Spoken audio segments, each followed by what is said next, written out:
The most important kind of freedom is to be what you really are. You trade in your reality for a role. You trade in your sense for an act. You give up your ability to feel, and in exchange, put on a mask.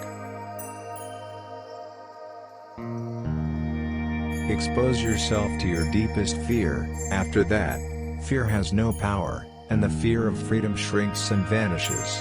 You are free. A friend is someone who gives you total freedom to be yourself and especially to feel, or not feel. Whatever you happen to be feeling at any moment is fine with them. That's what real love amounts to, letting a person be what he really is.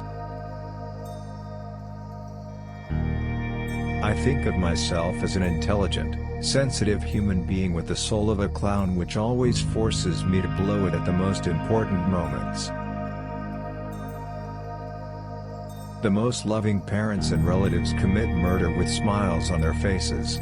They force us to destroy the person we really are, a subtle kind of murder.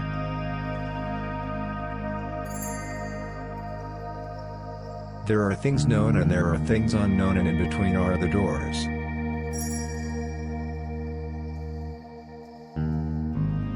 I see myself as a huge fiery comet, a shooting star. Everyone stops, points up and gasps, "So look at that." Then whoosh, and I'm gone, and they'll never see anything like it ever again. And they won't be able to forget me ever. I've noticed that when people are joking they're usually dead serious, and when they're serious, they're usually pretty funny.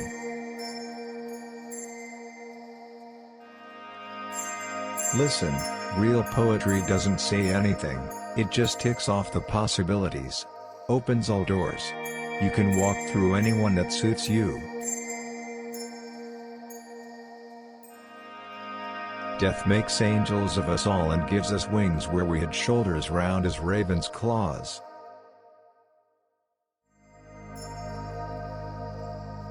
We're reaching for death on the end of a candle, we're trying for something that's already found us.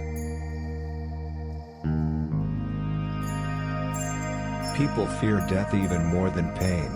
It's strange that they fear death. Life hurts a lot more than death. At the point of death, the pain is over. Yeah, I guess it is a friend. Do you know we are being led to slaughters by placid admirals, and that fat slow generals are getting obscene on young blood? Do you know we are ruled by TV? I am interested in anything about revolt, disorder, chaos, especially activity that seems to have no meaning. It seems to me to be the road toward freedom. Rather than starting inside, I start outside and reach the mental through the physical. When others demand that we become the people they want us to be, they force us to destroy the person we really are. It's a subtle kind of murder. The most loving parents and relatives commit this murder with smiles on their faces.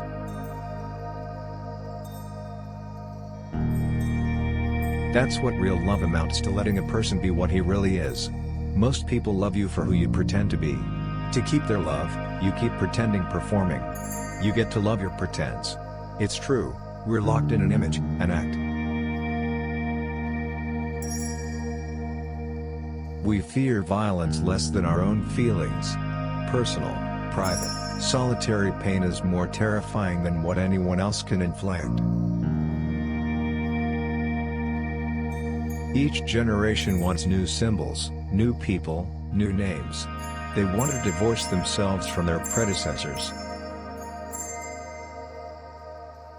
Between childhood, boyhood, adolescence and manhood, maturity, there should be sharp lines drawn with deaths, feats, rites, stories, songs, and judgments.